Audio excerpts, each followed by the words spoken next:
So I was just driving around doing my journalism, my Facebook Live, my video projects, and I came across this. I see some smoke and fire burning dangerously close to this RV. I'm going to check to see if there's anything that I can do.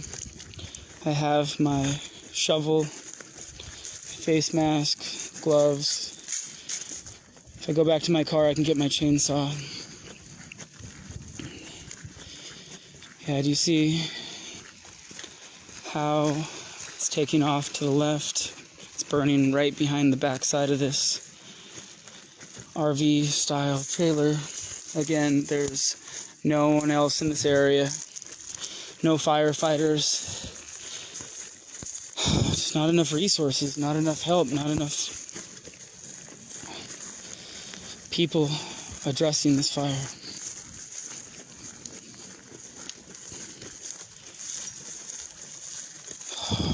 So I'm gonna see what I can do.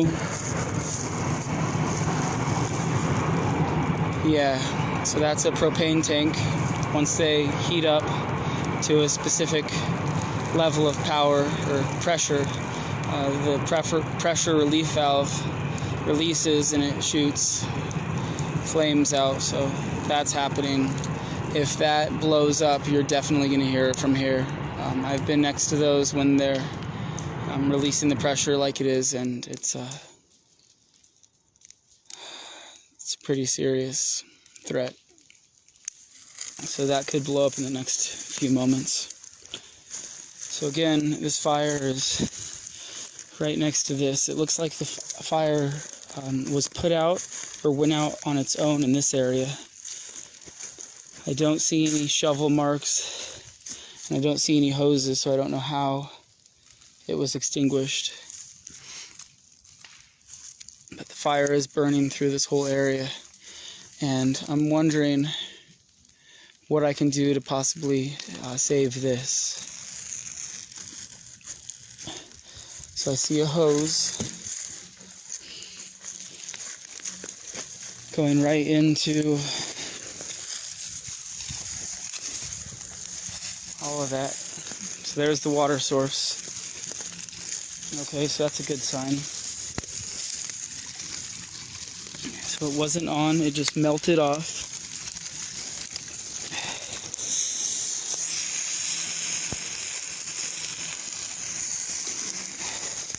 Okay, so this is kind of good and kind of bad. The bad thing is it's already really hot where I'm at.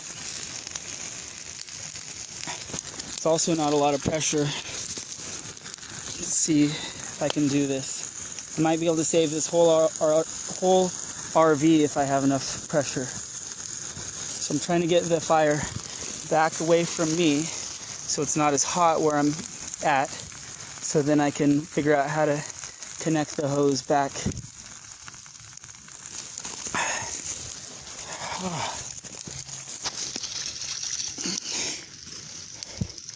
Yes, of course it's very hot where I'm located. There's no firefighters, no first responders, and the fire is burning really close to it. I'm attempting to see what I can do to save it, because not only do I not want someone to lose this expensive piece of equipment or their home. They may have bought this property and they're living in this. I would also don't want all of the fossil fuels and chemicals associated with this entering the environment. So I'm going to try to make a fire break. Hello. That noise you hear in the background is a huge propane tank releasing the pressure. So basically the fire burnt all the way up to it. It heated up the outside of the propane tank to create enough pressure internally to release the pressure relief valve. As I was driving around doing journalism work, I came across this trailer in the middle of the forest. As you can see, the fire is burning very close to it. I brought my shovel. I'm going to try to create a fire line in this area. The fire has gone out in that section. So basically I'm trying to save this trailer behind me. Since I am going to be here, I'm moving this plastic piping so it doesn't burn, and not only do I not want to breathe it in, I don't want any more toxins or fossil fuels entering the environment. So I'm putting the hoses and all of the plastic and anything combustible in that area, and I'm going to try to make some sort of fire perimeter. I do have a chainsaw. I wish I had a rake, but right now I'm just going to use that shovel and see what I can do. I'm going to try to cut it off somewhere in this area so when it continues to burn across the lawn, it stops at a certain point.